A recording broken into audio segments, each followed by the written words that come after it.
people need to be told what to do. It's like a human nature thing. If you're like, pick up your phone, enter this number, text me immediately, like you need help, you're struggling, I can help you today. Just text me, or like just get on the phone, we can fix it. You don't have to like cry about that roof for another year. Success is a lie if you're failing inside. You can't grow a business you hate. Welcome to the Business Reality Check. Welcome to the Business Reality Check podcast. I'm Jonna. And I'm Lori, and together we founded Thrive Collective because we are deeply passionate about the solopreneur and the small business owner, and we're tired of seeing people try to build a business based on someone else's lifestyle or proven formula that doesn't actually fit who they are. Absolutely. We believe that your business should be a reflection of your journey and your values. We're here because we care about the person behind the professional, and we want to help you realign your work with the life you actually want to lead. If you're feeling like you're stuck or you're living in a business that was built for somebody else, you're not alone. This podcast is about having those heart-centered conversations you need to get back to what matters. We're going to look at what's truly holding you back, and we're going to challenge the shoulds that keep you small.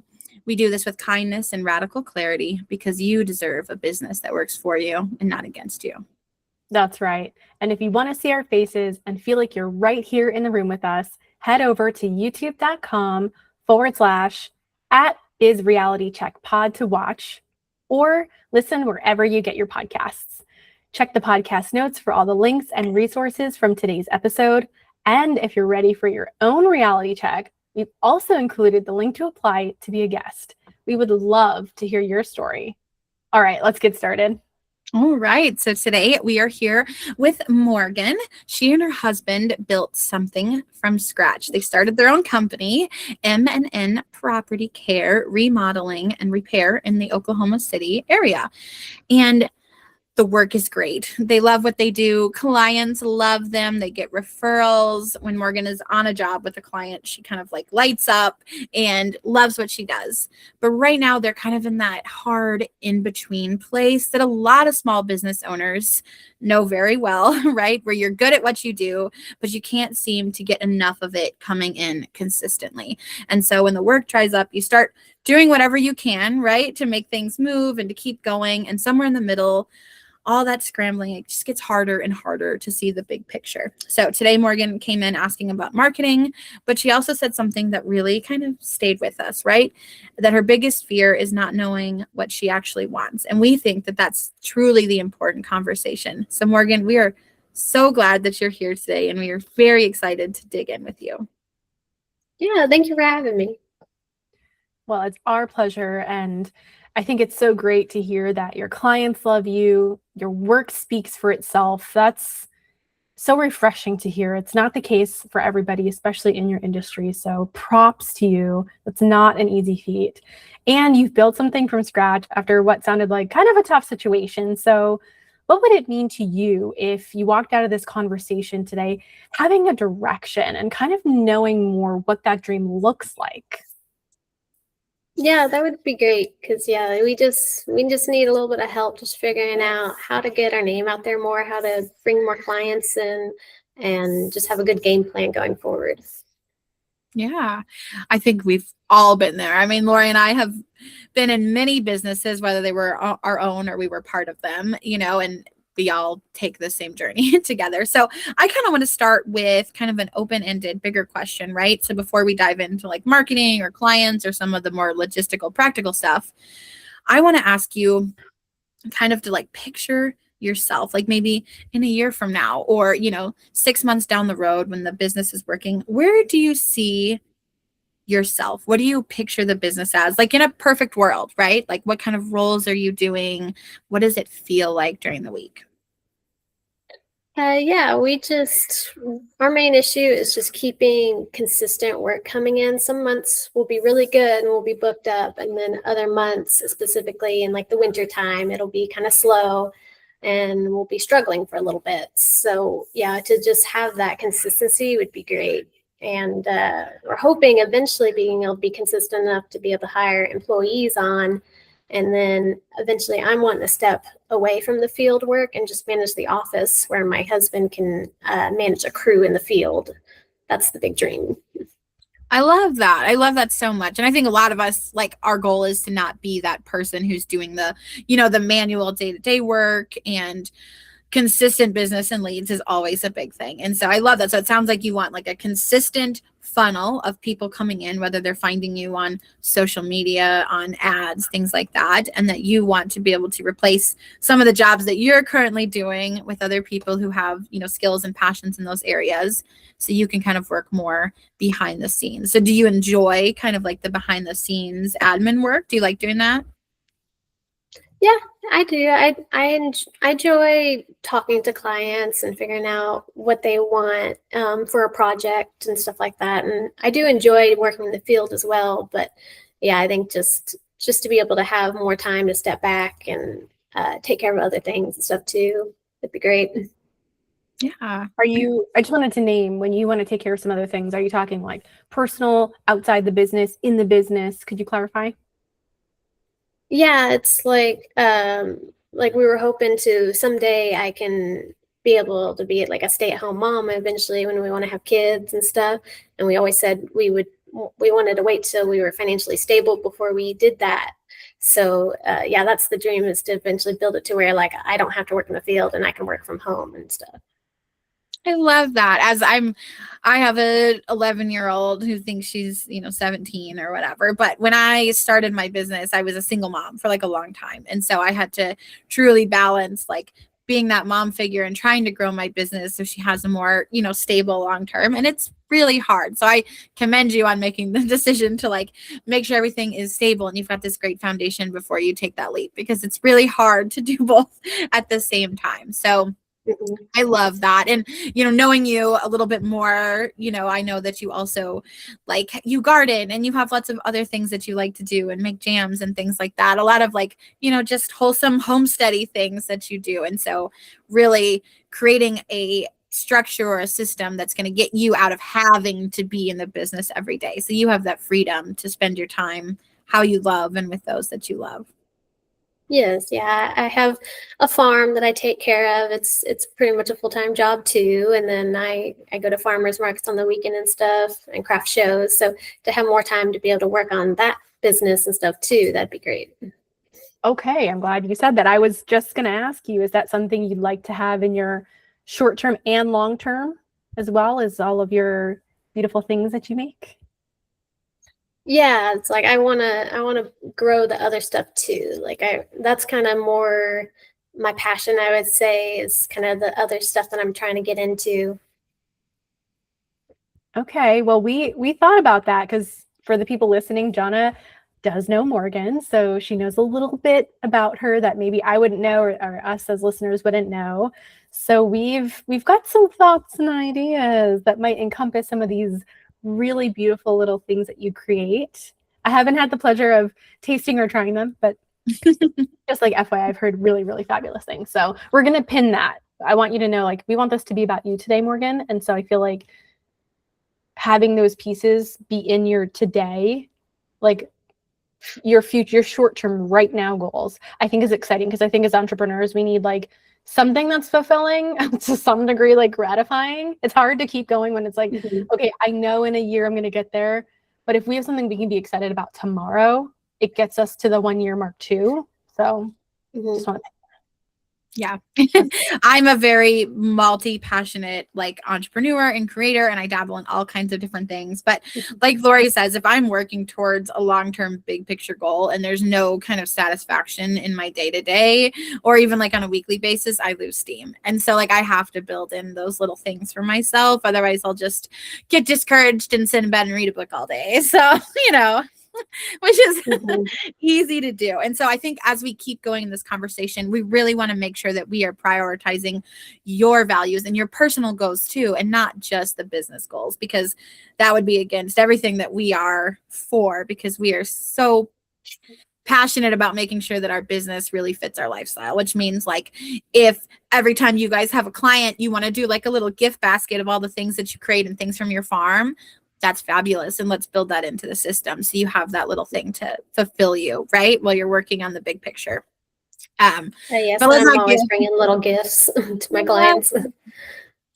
we love that. We love when like people infuse their personality and the things that they love into their business, because that's also what helps you stand out. So, leading a little bit more into your why. So you said that you can't remember like the last time that you felt, super excited or like, super in love with doing what you were doing. When you do, like when you light up and you feel those happy moments, like what are you doing? I think it's mainly just like the feedback we get from our clients. Like I love when we finish a job and they look at their new space, their new remodeled kitchen or bathroom or whatever it is, and they're just like, "Wow, thank you so much! I love it so much!" Like that. That's really what makes us proud and stuff. So we're giving people like making their dreams a reality, kind of. Love that. Yeah, it's like kind of going even above and beyond. It's like they pictured it was going to be this. We saw a post when you were looking at your social media where you shared a picture of a mailbox repair that you did, and the owner commented and he was like, "It looks even better in person. Like the pictures do not do it justice." And like that kind of stuff lights us up, especially if that's what's important, making people happy, giving them what they need. And so I love that. And I'm going to let Lori speak to this because she talks about this thing called money making task. And we want the things that bring us joy to align with those money making tasks and the things that help us with that, financial security in our business as well. Yeah. So when it does come to the why, you had ranked, I think it was financial security was like a maybe top priority or very high up there. But just sort of feeling somewhat misaligned. Was that more because of the consistency, or do you think that there's some infrastructure missing in the business, like having a CRM, having a follow-up system? I'd love to hear a little bit more about that. Yeah, I think it's just we just want more consistency and stuff, and like we're still just kind of figuring it out as we go, like how to like reach more people and how to use technology nowadays to help our business and stuff. I'm happy to hear that. And I think one thing that will come as good news if you haven't heard this before is it actually costs less to work with clients you already have. So upselling and looking at your retention, which is why we talk about what happens after you get a customer, what CRM tool do you use, what's the funnel after, especially in a construction-based industry. You've already done the hard work to get them. It's now easier because they love you, to continue to get them to be a yes versus getting a wide net of new people. So we are going to talk about your who as well. We're going to break it down by who you serve, what you're actually focused on, what's the niche, and how you deliver that. So those things are coming. We got some thoughts for you, girl. But do you think that's like kind of like good news is like, you've actually done the hard work, you have paying people who are yeses, but maybe you're leaving money on the table by not getting them, to pay for something else. Have you thought about that? Yeah, I know it's like for a lot of people, money is an issue with the inflation and economy and everything like that. So we try to be flexible with people with like what they can afford and what they can do at that time. And sometimes it involves starting a project and doing parts and pieces of it now and like continuing it on here in a few months or something like that. And how do you manage that conversation? Is it just in Gmail? Do you have something that helps you with follow-ups? We just use email, text, calling, all that kind of stuff. We don't have necessarily a format for that. Okay, cool. So we'll talk about some specific options that are free or super low cost, because it is critical that you start having an infrastructure, even if it's just a Google sheet. Jonna and I love our Google Sheets. We're Google queens over here. So we'll pin that when we talk a little bit more about like the what and the how. Mm-hmm. But I think I'm good in terms of why. Are you good, Jenna, or was there something we missed here? No, I feel great to transition to the who, especially after what you just said about, the economy. And, I live here in the same area as Morgan does. I'm sure we live probably 30 minutes from each other, maybe ish. But, Mhm. it's tough. It's hard out there. The economy is rough right now. Things are expensive, gas, food, everything. And it costs a lot more to live, which affects things like lumber and nails and, tools and things like that. As we've seen prices go up in the contracting industry. I know Lori had got a house built, in the beginning of COVID. And I remember the price of the lumber had shot up, you know what I mean, during all of that, and affected a lot of things. And so I want to talk a little bit more about your who and learn kind of who you're serving and who you want to serve. Are they the same? Are the people that you're helping right now the people who you want to serve? So let's talk a little bit more about, who you want to help. Yeah, Yeah, so I on your just, yeah, go oh, ahead. you go Sorry, ahead. Morgan. No, Morgan first. I tap you in. Okay. Well, I was just going to say, like, we do mostly residential work, but we do want to try to get more into commercial work because where we worked before this was for like my husband's family's business, and they were commercial remodelers. So that's what we got most of our experience in. And we could definitely see how that brought in more consistent work from these like bigger companies that are able to afford more expensive remodels and stuff. And we do still want to help the local residential people as well. So if we can get a good mix of both, I think that would help us be more consistent. Possibly, maybe. Or, focusing, we're going to get into the niche a little bit after this conversation, but I know why you're saying that. It's important to make sure seasonally, on a weekly, daily, and monthly basis, you've got both big and short jobs, you've got payments coming in, you've got pay in fulls coming in. I think I hear where you're coming from, but I do think there's more than one answer to this question, which John and I think is the good news. So I'm glad you said commercial. When you say commercial, what do you mean? Give us some examples of commercial businesses you want to work with.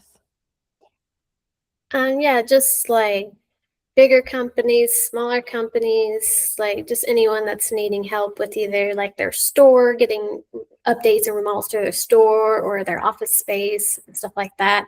Like we used to work downtown and like the skyscraper buildings downtown for the property managers.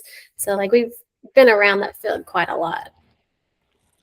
Well, she said a lot of great things here, right, Jonna? I mean, you mentioned office space, you mentioned storefront, but then you also mentioned like property managers. So I think one thing that's missing is not being clear on your who will drive everybody away. And I know we all think I want to help. I want to help. You are someone who is here to be of service. I can tell that about you, even though I've never met you. It comes across.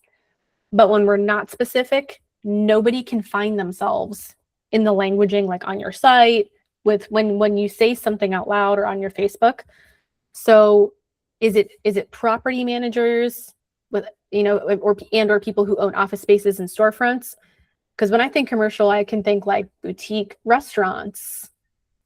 You could even think like parking lots, sign. I mean, there's just the list is ridiculously long. So hone it in for us. Even if you had a magic wand, who is that? Yeah, we've done so many different spaces and different areas and stuff. So like to specifically, I think we're hoping that we can get into like office spaces. I would say like where like they're wanting like full remodels of like whole floors and stuff done. Like that would be good for us. Yeah. So like more kind of like multi office space.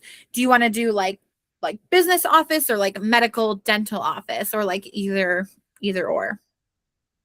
Yeah, either or. I think so. Right now, we have a client, Archwell Health, that we work in their facilities around the city, and so just anything they're needing done, whether it's painting or like lawn care or just little hang stuff on the wall, that kind of thing. Like they call us for that kind of work, and we want to be able to be that for other commercial clients as well. Okay. So kind of that go-to commercial contractor that can do full scale, like you guys are ripping out all the flooring and redoing the flooring, or you're doing something as simple as hanging their new custom photography that they got on the wall. So like kind of that more of like that handyman fill all, but like from big to small projects, you know, we kind of do it all. It sounds like on the commercial side. And, you know, before we ask more questions or give more ideas, I want to flip to the residential side because, you know, you mentioned in the beginning, like there's a lot of people that you want to help, you know, there's issues with monetary funds. So as far as on the residential side, what kind of work have you done? What kind of people have you worked with? You know, is it a certain age? Is it a certain, you know, area here in the metro? Is it a certain income level or like size house, just to give us a picture of kind of like who you've been working with? Yeah, it's been multiple ranges of ages and like groups and stuff, but I think it's most often we work a lot for older people that maybe can't do the work themselves anymore, so they like will hire us and stuff, or it'll be like younger people that maybe hired someone else and then paid very cheap for cheap work, and now they're needing to hire someone to fix the problem that now has arisen. Yeah, I see that happen a lot here in the area. You know, there's a lot of it's a heavy industry here. There's a lot of contractors here in the Oklahoma City metro area. That was something I was kind of talking with Lori about, which I feel like there is everywhere, but I do feel like we have a pretty high concentrated amount. And so we see that a lot in any industry, really, you know, people going in and fixing bad work, which is definitely a way to, you know, market yourself and define yourself. So as far as like, I know you said there's been lulls, and do you have peak seasons that are better for you? Does it seem to follow like a flow, or is it just kind of like, it just depends on what comes in?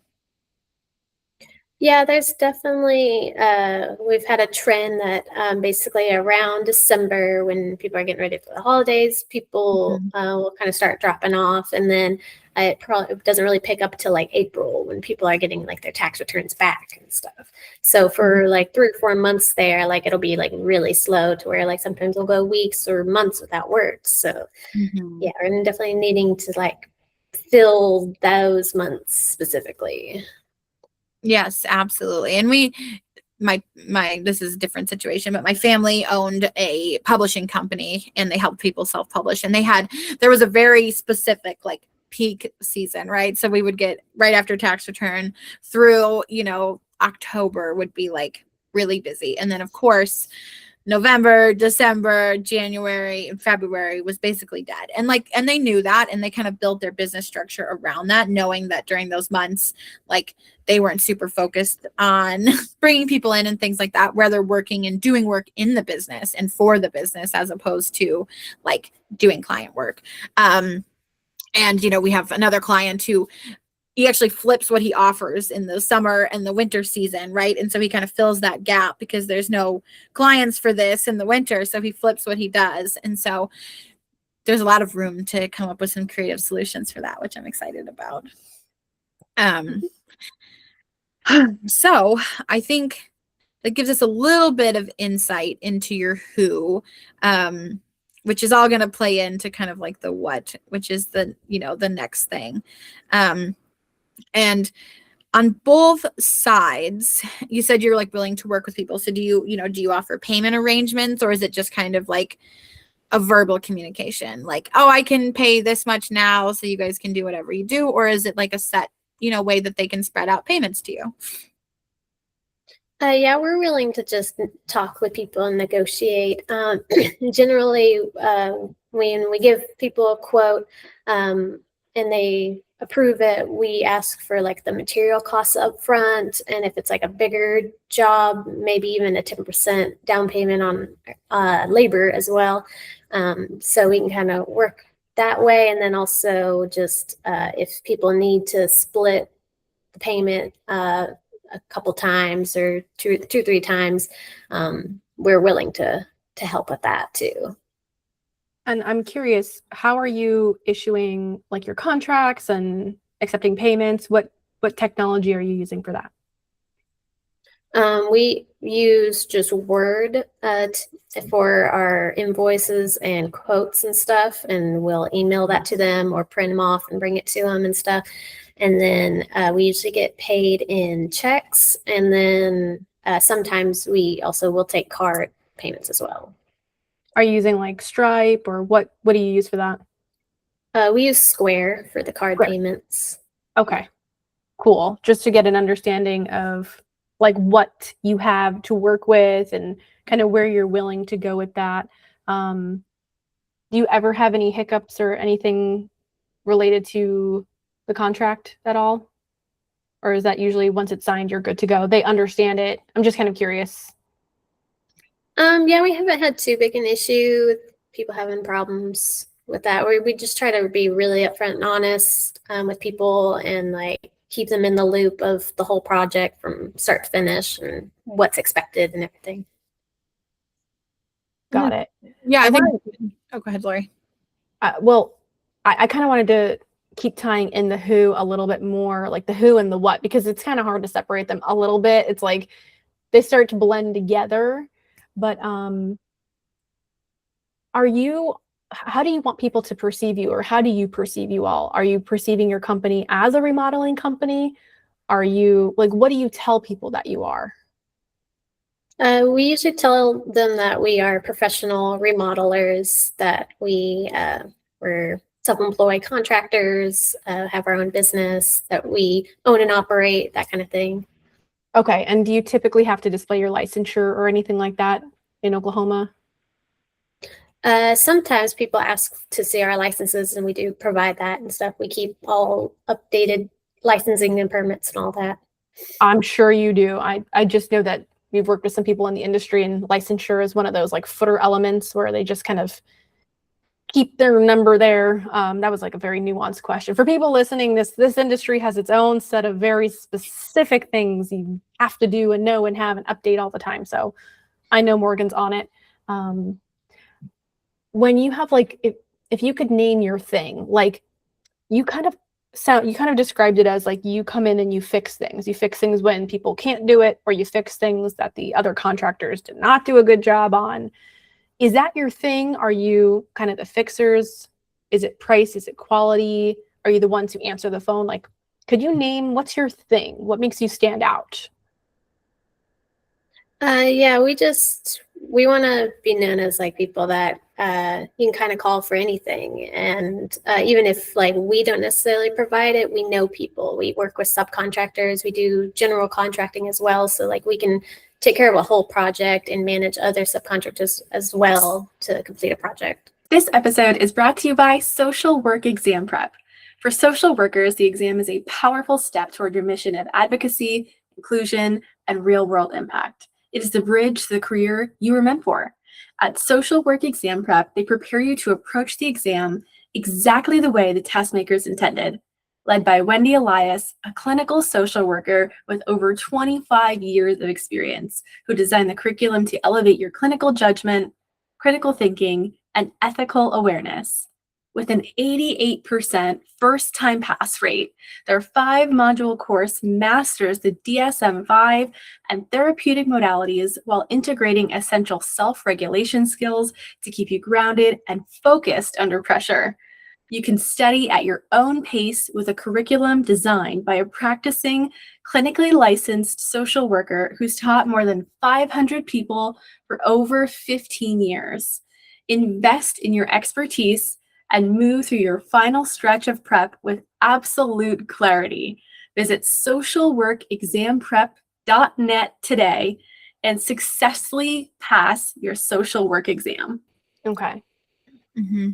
Got it. That is good to know. But I think and I don't know, Morgan, if you're starting to hear the gap, there's not a lot of specificity coming out just yet. And that's what people buy on. That's what sells is, let's just pretend we rolled with this. You guys are the fixers. You fix the things when people don't know how, and you fix the bad jobs for the people who messed them up, say for the residential branding.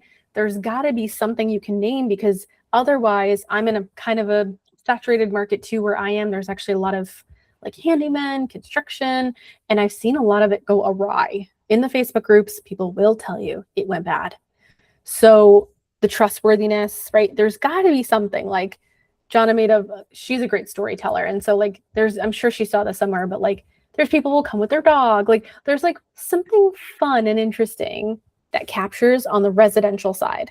And then we've got to do the same thing commercially, not like literally the same thing, but we need to have a specific thing that you are. Otherwise, why pick you when there's, say, 20 others with a relatively similar price point? What can you hear that that's something that we have to start to name? Yeah. We're wanting to be known for our quality of work. Like there's a lot of people out there offering these services, but they might not know how to do it correctly, and they might try to take shortcuts and do the cheap way and stuff. We always want to be known for our quality, and that what we create is going to hold up, and that everyone's happy with the work that we provide. Yeah, I think quality is a super important core value. And it's definitely one of our core values. My only thing with quality is that every contractor is going to say, we do high quality work, whether they do or not, because quality comes with reputation, trust, which you guys are absolutely building. You get referrals, you get reviews, things like that. So quality comes, obviously you're delivering quality, but people associating quality with your brand name, it comes with time, it comes with reputation. And like, obviously you can keep pounding it down people's throats, you know what I mean? And the proof that you show and the language that you use, you can show people that you deliver quality. But it's going to take time for people to trust that, you know what I mean? To buy based on the fact that you say we're a quality contractor. It's just how people work. We're just difficult. We're in such an age where everything around it is covered in marketing language, right? So you really have to like peel back layers to get down to like the core, because that's the world that we're in, right? Where everything is just kind of overwhelmingly fake in a way, and so we're just skeptical, I feel like. And so it takes time for us to like make that buying decision. And so I would invite you, as we kind of move into the what and we talk about things, is to have an open mind about some of the things that we say and that we think would be a really great way for you to kind of stand out and like rise above, all the other people who are saying like, we do quality work and we do this. And so I think Lori has a really good question that she wants to ask here. Oh, is this the our second bullet for the what? Is that where you want me to go? Okay. Yeah. Okay. So I know this from Jonna, and you mentioned a little bit that there's like homesteading, farming, there's things that you cultivate. I think you bake or cook, right? That's one of your many talents and gifts. Jonna and I are just wondering, in terms of what you deliver, is there something more complete? And maybe this speaks a little bit more to the residential side, just now that I know that you want to get into the commercial space too. But is there this brand where you as homesteaders are the people who come in and you build the things, you build the swing set, you build things right, you build them wholly and wholesomely, and you can also sell custom shelves and I don't know what else you make, tinctures, or I think you make fudge, or if there's flowers or cookies, or the things from the yard and the garden and the homestead. Is that an angle that you want to approach or consider in your branding for the residential side? Yeah, I would be open to the idea, but I just don't know how like we can incorporate that. But if you have advice, like I'm open to it. Well, and it also diversifies your income streams so that when there is colder weather, you said winter is your kind of dead season, if you will. You have things that you can specifically do in winter and sell in winter, whether that's more of the one-off, like custom shelves for your books, or the places your children. It's not that you do custom shelves. I've learned this from Jonna. It's like the places your children's books will sit, where they'll read and have that core memory and have that favorite thing they say from their book every day, or the 30 minutes every night where you read your kid and you grab it from the shelf. Like, you got to think about what's the brand that's going to make you happy too, Morgan, now with all the cool things you do. And that will lead into the other stuff like, oh, that thing broke, we got you. Oh, you bought the swing set for the kiddos and have no time, we got you. Oh, you're retired and like you can't get back up on the ladder, we got you. We just want you, we thought this could be a very fulfilling thing for you because we know John is so multi-passionate and she does something kind of similar in her world of things. So yeah, blending together the things that you love. Yeah. It lets you have creative freedom to do those things that you love and make time for those things. And two, it helps actually show the authentic you behind the brand, right? And that's what people are attracted to. That's what they want. They're like, I want to know the person behind the brand. And again, this is more residential because a lot of commercial people don't necessarily care about that, but it's a different angle, right? So if we were to look on the residential side and we rebranded the website, right, where it's got pictures of you and your husband on your farm, doing things together, building things together, really selling who you are and the things that are important to you. And then, like making it feel like they land on the residential side and they feel like, wow, these people are just like down to earth. They do all this stuff. They have an approachable price point, but they do things right. You know what I mean? And selling it that way, as opposed to just like, we can do this, and this. We do quality work, because every commercial, like every handyman or every contractor website you land on is going to use that same language. So setting yourselves apart by amplifying what's important to you and your personality and making that part of the slide. I was telling, as we were prepping for this, I was telling Lori about years ago, I won it was like a dozen cookies, right, from a roofing company. So the wife, the husband owned a roofing company, and they were a little bit more established. They had a team and things like that. But she was very passionate about homesteading and cooking and things like that. And so they merged those brands together, and they would give client gifts to everybody, and that became part of their marketing. So not just doing it, but posting it on social media and being like, oh, we left this really great, thing for our clients today after we finished the job. And they made that part of the brand. And it really worked for them because it attracted the type of clients that they wanted to work with and that, respected their skills and their talents and things like that. I love that. So, we did a little kind of digging and some thought, and even if it doesn't always feel like it, and to people who are listening, I know the word brand and branding can just sound like blah, nothing anymore because it's said all the time. But if you just think about it, like, how do you want people to feel? And remember that how we feel leads to the action. So our attitude, how we feel gives, are we going to make the call? Are we going to text, buy, click, that thing? So if you think about it like the builder and the maker, like you've got this cool thing between you and your husband, like the builder and the maker, this homesteading brand where they can come and fix all the things, but also make the beautiful things. And by the way, workshops that happen indoors in the winter could be a great money maker, whether it's how to build that beautiful shelf you want in the kids' room, how to make the candle, how to make the cookies from the thing from the farm. Just these are ideas on how you have your money making, like actions, thoughts, tasks. These are the things that make you money all year round. Without implementing something like this, you can't get to that point where you get employees, because I hear you. You got to get in front of people. I'm not saying you're wrong, but there's more to it than that. We got to get in front of them with messaging that converts them from interested to, oh my God, how do I work with this girl? Like, I'm calling today. So that's where we're coming from. Like, you don't just fix houses. We help you build your legacy. Thinking about that. It doesn't have to be that, but thinking about that kind of approach.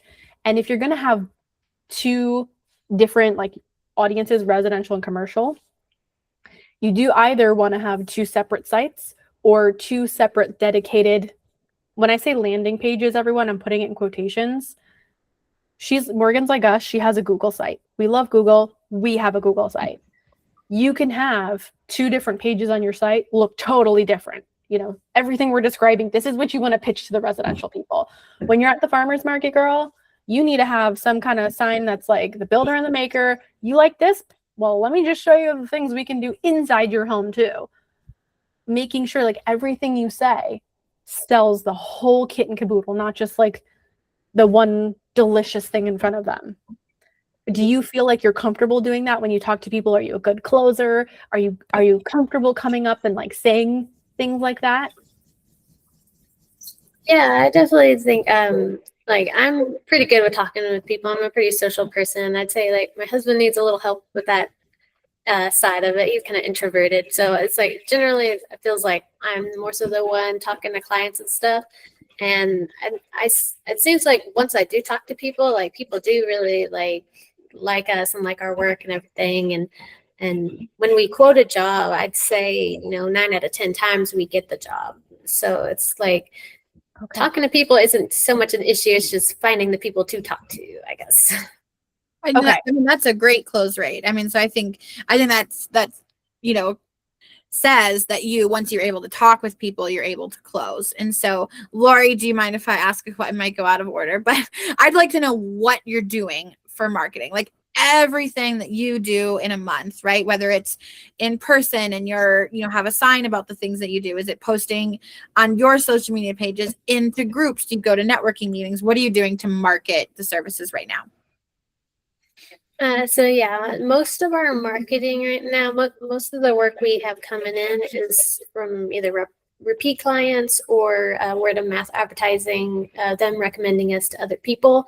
That's a great way that like people know that we do good work if someone they trust us too. So and then other than that, we post on our Facebook, and we also have a next door as well that we make posts on and advertise ourselves. They don't get a whole lot of traction, but every now and then we'll get a call from something like that. We also try to mail out flyers like once or twice a year if we can, and usually that'll bring in a couple clients at least. We also we put out yard signs, and then when I'm just talking to somebody, like when I'm out at my farmer's market or something like that, I might like bring up the conversation about like me and my husband have this company and stuff, and try to kind of sell ourselves that way too. Yeah, I think that gives us a good overview of kind of like what you're doing, and we'll have some ideas as we move forward and some suggestions, because I think there's a lot of stuff that you can do. Again, circling back to those money making tasks, it's like focusing on what is going to bring in the leads and, prioritizing those things like a list of importance, right? So as we get down towards the bottom, things are going to get a little bit less important because they're not going to do what we want them to do. And while they're great and they do, long-term freaking amazing, we want you to have stuff now, right? We're kind of like in that cycle where we like want stuff to happen right now. Yeah. And I think, sometimes the gap is where you're posting. So I think you've got a pretty good start. Sometimes it's what you're saying. So I can't see every one of your posts. We have looked at your site. We have seen your social media. What we've found is a lot of people do a lot of informing.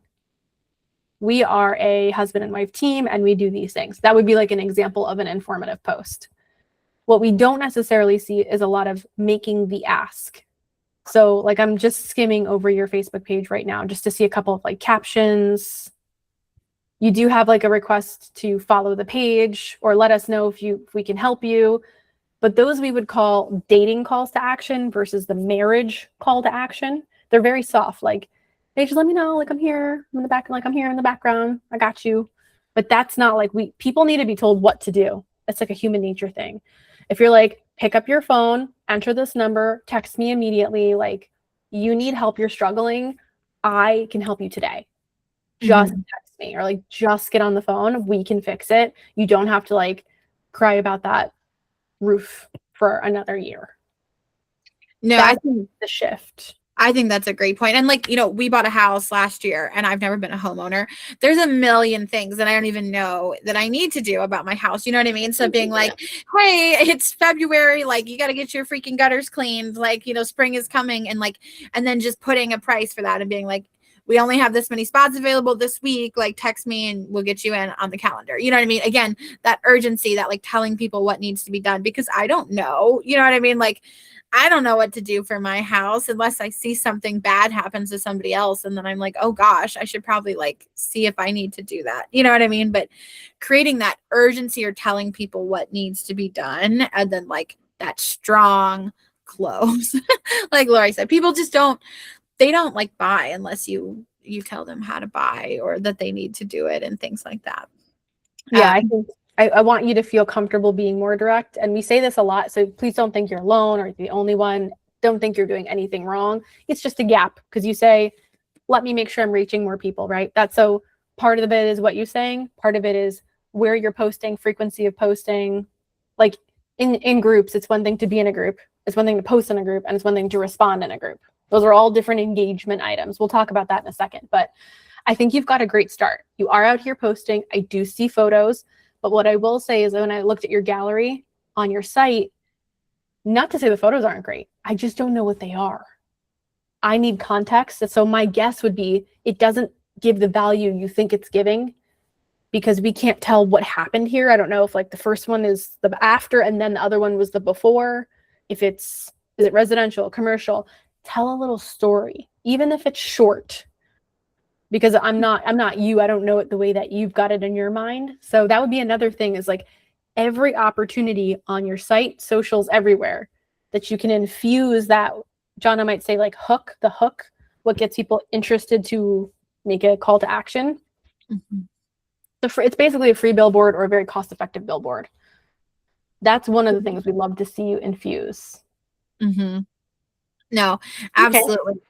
Yeah. And then like, I know you're, I know you have a Facebook group and things like that. So you know how powerful that they can be, but instead of just posting onto your own pages, going into those groups on a weekly basis and sharing, and posting something relevant into the groups or call to action, commenting on somebody who's like, I'm looking for, this, do you guys recommend, self-recommend, it's totally fine. Or, tag the page and be like, I highly recommend, working with, some people do that where they don't say that it's their business, which is totally fine. You know what I mean? It's like most of the time it's not you doing the manual work anyway, but like you might be like, oh gosh, I'm annoying people. Like I've already posted in this group last week, but you have to remember that the way that social media works is that hardly anyone saw that post. It's going to be a very minimal percentage of that group. And so like every time you post, someone else is going to see it, and someone who needs to see it, 7 times, 8 times before they finally make that decision to do it. Like, that's okay. That's, that's the standard. Mm-hmm. It just takes time. And then do you do any in-person networking? Like, do you go to anything like Mix and Mingle or Chamber of Commerce or different things like that? So yeah, that is something that we are wanting to get into. We haven't done a whole lot of, so that's something we definitely want to get more into. As far as like posting on like groups on Facebook, like we are part of like a bunch of like small business groups and different like community groups and stuff on Facebook, and we do make posts on there like fairly often, and it just doesn't seem like we hardly get any like interaction and stuff through that. So I don't know, maybe I just need to like change what I'm saying or something like that. But yes. Yeah, we have definitely tried that. Yeah, that's great. Do you have any top of your mind real quick? Can you think of a typical thing you would say in a group? Like, yeah, we will sometimes make like a little like flyer thing that we'll post as like the picture and then like a little blurb about us and what we do and services we offer and stuff like that. And sometimes it'll be specific as like before like the holidays or something. We'll be like, the holidays are coming up, family's coming over, let's refresh your house, get it looking good for the holidays, stuff like that. Okay. Yeah, I think that's a good start. And those are important, like, because people need to land on those and like be able to make a decision. But I would also invite you to try some like storytelling, tell about a project that you did and what it meant to them and things like that. And even like an entry level offer, like maybe you guys are going around painting addresses on the curbs, right? But then you've got your foot in the door, you've got their contact information. You can upsell to them, like Lori was saying. Once you already have someone in your network, it's a lot easier to upsell, right? So you did the little address painting. You're like, okay, we're doing Bethany this week. You can get on the calendar, and then you've got all these people who, when you're there, you can be like, hey, I also noticed that your gutters need cleaned. Like, if you ever want us to do that, this is a quote for it. So you have it, give me a call. We've got openings next week, so we can get you on the schedule. But like constantly building in that natural upsell, that one where you're serving somebody and not necessarily like, shoving sales down, like, at them, but like really just truly being in that place of help. Like you're coming from a place of help. Sharing past work in groups, like proof is in the pudding. People love to see before and afters. They like to, have your client ahead of time be like, hey, if I share this, would you mind if I, could you give me a review so I can include it in the post and things like that. And just trying some different things in the groups until you get one. Like you'll see it. It's like that one that works and you'll have 20 comments on it or whatever. And you're going to be like, okay, I got this. I'm going to post this in all the other groups now and see what happens. But a lot of times it's just trial and error. And we'll tell you that. I mean, we've pivoted and changed our messaging. And sometimes it's not even you. It's the world has changed. The way that people want to hear things has changed. Technology has changed. And so it's constantly changing. Mm-hmm.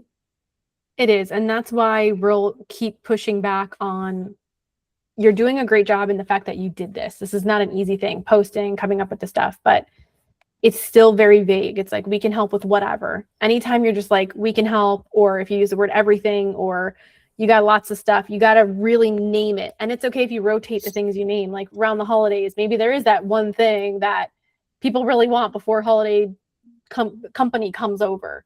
Name it. Call me for this service. Name that thing. Instead of being like, do you need this or that? People will be like, nah, I don't know. Do I? What do I need? I'm not sure. Like we're taught, think of us as all like toddlers, desperate for specific direction. And anytime you want to do a flyer, I would also push back and say, put your face instead. We've noticed that faces on social media get better engagement. So if you're thinking about a flyer, I know it might feel weird, but do a short video of yourself, a picture of yourself, you and your hubby, or like Jonna said, on the farm. Like, we want to see humans or very specific before and after, so we actually know what we're looking at. Flyers have not been doing it. It's not just you. It's across the board. Ask Jonna.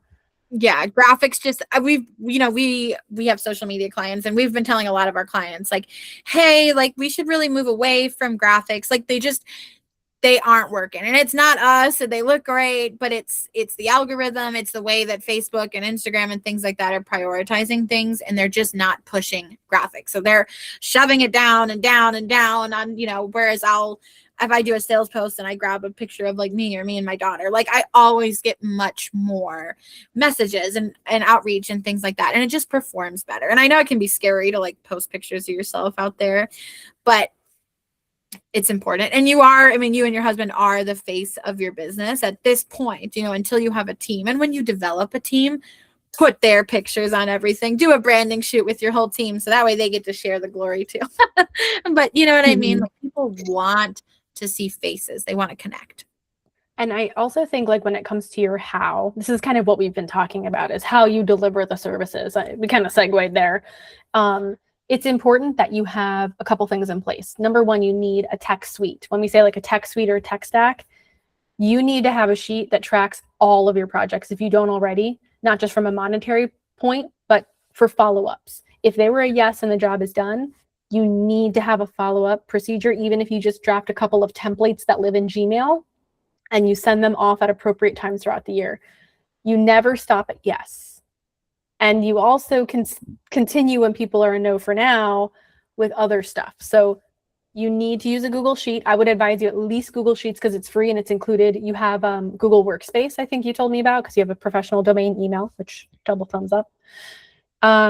Otherwise, we would recommend something like a yard book or a CRM that's specific to construction, because it actually has all of your stuff, everything from the contract to follow-up, automations, everything's in there. So put that in your back pocket. You don't need it to survive, but you're leaving money on the table in terms of like how you interact. So make sure you're using a spreadsheet to do your follow-up, and then make sure people know how to hire you. You got to be clear. Should they call? I don't necessarily recommend a form unless you are on top of it. If you call people back within 24 hours, keep the form. I noticed you have Google form on your site. Are you pretty much on top of that within like 24 hours? You're calling everybody back? Yeah, we check it pretty often. We just recently put it in when we updated our website earlier in the year, and I don't think we've gotten any responses from it yet. use that as good data. It probably just means that the generation you're working with isn't as likely to use the form. So make it very easy for them to call you, or you can use Google Appointments, comes with Google Workspace. And if you open your calendar, you will actually see when you click on like the plus sign, you can set up where people can book you an appointment, a call with you around a schedule that you design for yourself, Morgan. So that's another thing for how is people need a 1, 2, 3. Call the number, talk to Morgan, Morgan quotes you, and then either you might need to see the site or maybe use Google Earth. Like, I don't know what you use, but you need like a 1, 2, 3. Residential and commercial will be different, right? Because you're going to, in our heads, you're making 2 different pages essentially. One is commercial, one is residential, but you're applying the feedback everywhere. You're getting specific. You're using sheets to track all your people, leads, customers, even if they were a no, there's a reason. Money, time, whatever. That means they might be yes in the future, right? So until people tell you to like, shove it, you keep going. That's my methodology anyway. No, absolutely. Yeah. And and thinking about, like, again, the form is probably not, like Lori said, converting well, because you said your residential audience has been older, right? They're the people who's going to pick up a phone, they're going to call you, they want to talk, you know what I mean? Whereas if you do want to pivot and try to get some of the younger audience, you can have a form but tell people what to do. Like, fill out this form and we will get you, we'll call you within the next 24 hours so we can get you a quote, and set the expectations. But, hosting things like new homeowners class, like everything you need to know to DIY, these things in your house, or having classes. And that way you're still you're attracting these new people who are a little bit younger, right? Like maybe in their 30s or things like that. They're a little bit more techie. So maybe they'll text you, maybe they'll fill out that form. And then while you are kind of teaching them to DIY things, I can tell you right now, like if I learned how to clean my gutters, like there's still stuff I'm going to not know how to do, like to change a light fixture out or whatever it is. You know what I mean? There's going to be things that now you've established trust with them and credibility, and they're going to come to you for those things that they can't do, that you didn't teach them. So thinking about creative ways, if you want to shift to a younger audience, that form could work, but it'll take some work to get those people over to you. And as you're building everything in the background, getting your Google Sheets going, make sure that when you got those referrals, same thing, you track all your referrals. And when you come to your like more professional side, the commercial side, I would keep that in separate tabs in the same sheet. I want you to have that professional referral network, getting with the real estate agents, getting with other subs or other specialties, so that they know these are the ones they come to for, she makes a resident or she makes a commercial sale. Now she's calling Morgan. Okay, this guy's going to need like the whole floor changed. And then what do you say to them? How do you follow up with them? That's all money. That's all money on the table that we're not accessing. So really there's people there. Part of it, again, is messaging so that the language hits them where they're going to make an action. Or we haven't tapped into them because we just haven't, maybe you're not going to events where there's real estate agents or people who would be fabulous referral partners for you. There are many. Oklahoma, Jonna has taught me one thing. There's many of everything in Oklahoma City and the area surrounding. Yeah. So that's great news for you. There's like practically no excuse to have people referring you left and right. There's a lot, and there's a ton of free. I mean, I could probably name, at least 5 off the top of my head of free networking groups. There's real estate networking groups. There's things like the Home and Garden Show, right? Where you could go around and talk to every freaking contractor there. You know what I mean? And be like, hey, we own this. We would love to connect with you. Maybe we can sit down and grab coffee, or you know what I mean? And like making these connections with landscaping companies, people who work in your industry but don't do exactly what you do, right? And even sometimes people who do what you do but have too much business, refer out, things like that, because collaboration over competition with the right people is important as well. But like Lori said, she's never had to be the person that has to buy a booth at those things. She'll go to an expo and talk to all of the people and make connections as a guest, as a visitor, right? So imploring you to try something like that, and just trying things that might feel a little bit uncomfortable but could lead to the right thing. It's a lot. How is that resonating with you? Yeah, I definitely know that this is something that we've talked about, that we need to like get out there more, talk to people face to face and stuff more, and like just trying to figure out like the game plan of how we're going to do that, where we're going to go, and stuff like that. I love that. And there's also lately there's been a whole movement for these like maker swaps. I don't know if you've seen them on social media, but a ton of people are hosting free swaps where you bring like 20 of your fudge samples or 20 things of jam or whatever, and you go and swap with other people there. But that could be something where you connect with people and then you tell them about your business, and you have like cute little things that you hand out with your products, and you know, just expanding your network one intentional event at a time. Yeah, I like it. It sounds good. Love it. Okay. Well, I feel like we've had some great conversations, and I want to thank you so much for being here. And I'd love to know like what your biggest takeaway was from today's conversation.